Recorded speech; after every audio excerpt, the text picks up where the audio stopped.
105 2017 phone was launched in July 2017. The phone features a 1.80-inch screen with a resolution of 240 pixels by 320 pixels. It comes with 4 megabytes of RAM. This phone packs 4 megabytes of internal storage that cannot be expanded.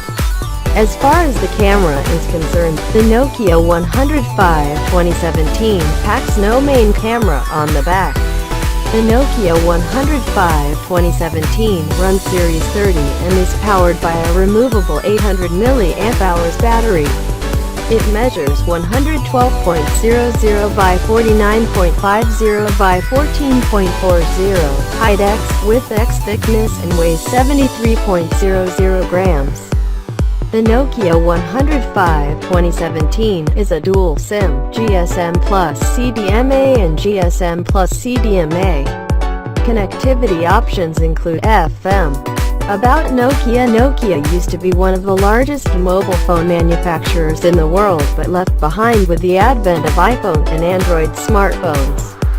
In 2014, Nokia's Devices and Services division is sold to Microsoft. In 2016, Finnish company HMD Global bought some of Microsoft's feature phone business and has a license agreement that enables it to create a smartphone under Nokia brand.